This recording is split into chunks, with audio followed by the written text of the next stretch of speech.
नमस्कार भाई दोस्तों। मन की बकवास तो नहीं करेंगे लेकिन काम की बात जरूर करेंगे। आज कुछ एक काम की बात करनी बहुत ही जरूरी होगी है, जो कि समझोगे तो बड़े फायदे में रहोगे, अगर इग्नोर करोगे तो आपकी मर्जी है, हम कुछ नहीं कहेंगे। अमेरिका से पहले भी व्यापार होता था, पहले भी दोस्ती होती थी, लेकिन ये व्यापार ये दोस्ती उतने तक ही सीमित थी जितना कि होना चाहिए।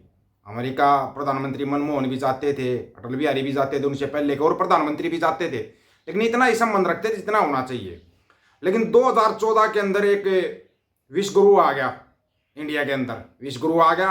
विश्व गुरु ने दोस्ती का हाथ बढ़ाया, पहले अमेरिका के साथ, ओबामा के साथ, ओबामा थे उस टाइम पे। उसके बाद ट्रंप आया, फिर तो बिल्कुल हद ही क्रॉस कर दी, सारी हदें क्रॉस कर दी। मतलब के सैकड़ों करोड़ रुपया बर्बाद करके और नमस्ते ट्रंप चला दिया। नमस्ते ट्रंप चलाया, भाई ट्रंप ये ट्रंप वो, अमेरिका ये है हमारा खास मित्र है, ये है। उन चीजों को रसिया बड़े आराम से देख रहा था। कहीं सोच रहे हो भाई रसिया देख नहीं रहा था या रसिया को पता नहीं था? रसिया क्या देख नहीं रहा था, देख रहा था रसिया। लेकिन रसिया मौके के इंतजार में था, क्योंकि रसिया को रगड़ रखा था अमेरिका ने, अमेरिका ने रगड़ रखा था। चाइना वैसे खार खाए बैठा था, चाइना सोच रहा था इनकी करें तो इनकी नजदीकी है, ये भी याद रखेंगे। फिर एक ब्रिक्स नाम से एक संगठन बनता है, ब्रिक्स, है ना, ब्राजील, रसिया, इंडिया, चाइना और साउथ अफ्रीका। वो ब्रिक्स नाम से संगठन कौन बनाता है? पुतिन, व्लादिमीर पुतिन बनाता है उस संगठन को। उसमें स्पेशली इनवाइट करता है। बस हमारे यहाँ क्या है, गपोड़पंथी और कुछ है नहीं, काम की बात होती नहीं, मन की बकवास दुनिया भर की। और मंडियों के दलालों को मिल गया मौका, ये देखो जी दुनिया में डंका बज गया, ये हो गया, और इंडिया के बिना कुछ नहीं हो सकता, ये नहीं हो सकता। लेकिन पुतिन को तो ध्यान था ना, पुतिन को पता था एक बार पहले इसको अमेरिका से दूर करते हैं, उसके बाद इसको देंगे झटका, अच्छे वाला झटका देंगे। पहले बुलाया, रशिया बुलाया, यूक्रेन के ऊपर 500 मिसाइल दाग दी, बोला तू रुकवा के दिखा, अगर रुकवा सकता हो तो रुकवा के दिखा, ये गपोड़पंथी कहीं और चलेंगे।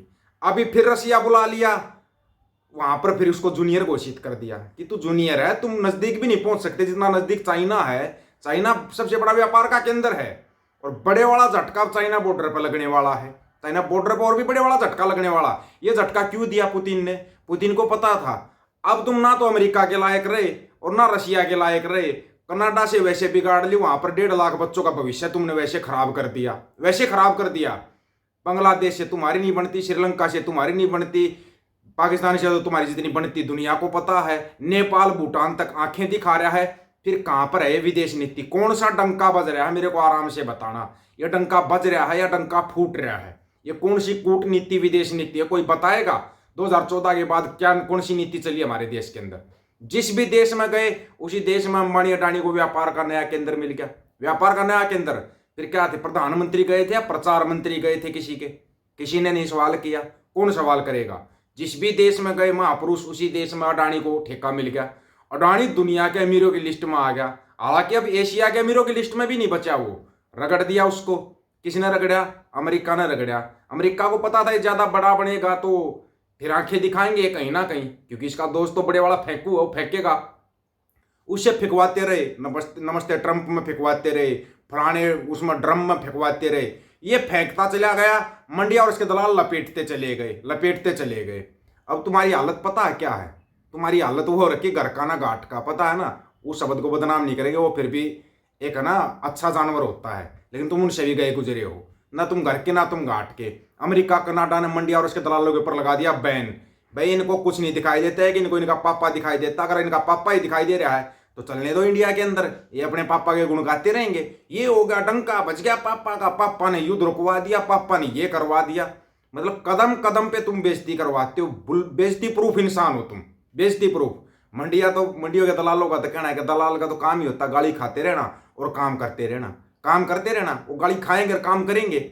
लेकिन अभी यहाँ पे ट्विस्ट एक सबसे बड़ा एक और आ रहा है हमारे देश के अंदर, है ना, जो मतलब कि आपने वो सुना होगा ना, वो कौन सा दाऊद दूध और छोटा राजन, ये कुछ होता था ना। वो छोटा राजन को भी बरी कर दिया कोर्ट ने, उसको भी जमानत दे दी, जबकि कितनी हत्याओं के अंदर शामिल था, कुछ सब कुछ था, है ना। उसको भी जमानत दे दी और बरी भी कर दिया साथ के साथ। लेकिन अगर यहाँ पे आप सिखों का जिक्र कर दो, बंदी सिंहों का जिक्र कर दो, मिर्चियां लगनी शुरू हो जाती है लोगों को। मिर्चियां, तकलीफ, हद से ज्यादा तकलीफें बढ़ जाती है। आपको पता है पहला इलेक्शन कब हुआ था अपने देश का? 47 में आजाद होते थे, 52 में पहला इलेक्शन हुआ था, और 55 में ही गुरुद्वारा साहिबों के ऊपर अटैक हो गया था 1955 में, 3 साल के बाद ही।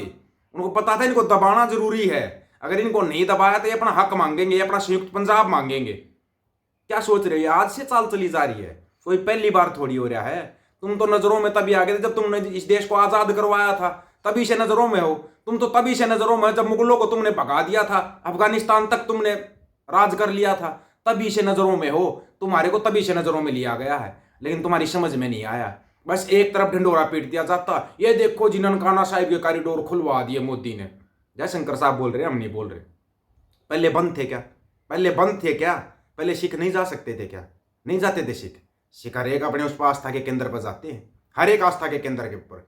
लेकिन आप लोगों को दिखाया कुछ जाता, मोदी ने ये कर दिया, मोदी ने वो कर दिया।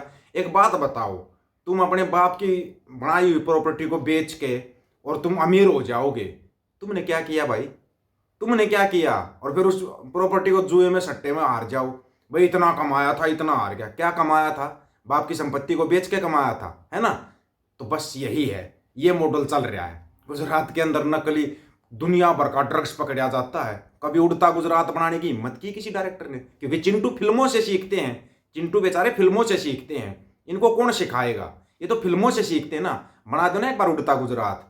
गुजरात के अंदर कितनी धांधलियां होती हैं, नकली कोर्ट, नकली जज, सब कुछ नकली, और फैसले फैसले भी हो रहे वहां पे। क्या यही है गुजरात मॉडल? ये सिखा रहे हो बच्चों को? जुआ खेलने वालों से तुम चंदा ले लेते हो। अब एक और चिंटू, तुम ये लिंडू राष्ट्र वाले चलाते हो, गाय को माता बोलते हो ना। बीफ निर्यात के अंदर दुनिया का तीसरा सबसे बड़ा देश है भारत। पहले नंबर पर ब्राजील है, तुम पहले नंबर पर आ जाओगे, लेकिन इसके अंदर तुम पहले नंबर पर। एक तरफ बच्चों से नारे लगवाते हो, हिंदू मुसलमान के नारे तुम्हारे बच्चे लगाते हैं, नेताओं के बच्चे नहीं लगाते। नेताओं के बच्चे विदेश पढ़ने जाते हैं, वो तुम्हारे की तरह ना ढक्कन नहीं है कि 5 kg अनाज में नारे लगाने चले जाएंगे, लेकिन तुम 5 kg अनाज में नारे लगाने चले जाते हो। बस पापा ये पापा वो, और तुम्हारी खटिया खड़ी कर जाती, तुम्हारा भविष्य अंधकार में कर दिया। अपने बच्चों को बचाओ, सबसे पहले तुम धार्मिक दंगों से बचाओ। ये धार्मिक दंगे करवा के ये तो अपना कुर्सी बचा लेते हैं। तुम्हारे बच्चे जेलों में सड़ते हैं, केस लगते हैं। ये जहां जा रहा है महापुरुष, जहां जाता वहीं बेइज्जती करवा लेता। अमेरिका ने बुला के बेइज्जती कर दी, रशिया ने बुला के बेइज्जती कर दी, सब तो झंडे उतारे इसके, और यहाँ पे डंका बज रहा है। कमाल की बात है, सिर्फ मंडिया और मंडियों के दलाल डंका बजा रहे हैं और कुछ नहीं है। मंडियों के दलालों को देखना छोड़ दो, तुम्हारे को सच्चाई समझ में आ जाएगी। डंका बज रहा है या डंका फूट रहा है। सुनने में आया यूएन और नाटो मिलकर एक नई घोषणा करने जा रहे हैं, कोई खालसा राज के बारे में कोई घोषणा होने वाली है। सुनने में आया है, देखो हम ये नहीं कह रहे, सुनने में आया है। अब सुनने में आया है तो बगैर आग के तो धुआं नहीं उठता होगा ना, ये तो आप लोगों को भी पता होगा। बगैर आग के तो धुआं नहीं उठेगा। तो फिर खालसा राज की घोषणा होगी, और ये तो सोसाकी के अंदर लिखा हुआ है, चीन और रूस चढ़ के आएंगे तब खालसा राज स्थापित होगा। और उसी चीन रूस के पास तुम जा रहे हो, उसी चीन रूस के पास तुम जा रहे हो। सोच कर देख लेना अब खालसा राज कितनी दूर है। खालसा राज आने में आना है, आने में आना है खालसा राज। ये आप लोग देख लेना, आप भी यही हो, हम भी यही हैं। कुछ नहीं, ये इनकी नकली फिल्म है, नकली फिल्में चला रही हैं ये। आप लोगों की क्या राय है इनकी नकली फिल्मों के बारे में? आप अपनी राय रखना, आपकी राय का इंतजार है। बाकी राज करेगा खालसा। सभी साथियों को राम राम, नमस्कार, आदाब, सत श्री अकाल। वीडियो को ज्यादा से ज्यादा शेयर, चैनल को सब्सक्राइब और बेल आइकन को जरूर दबाना दोस्तों। ऑफिशियल दीपक फौजी यूट्यूब चैनल। बात हक और सच की करेंगे, अक सच की बात हम करेंगे। वीडियो को शेयर करने की जिम्मेवारी आप लोगों की। गज के आखो वाहिगुरु जी का खालसा, वाहिगुरु जी की फतेह।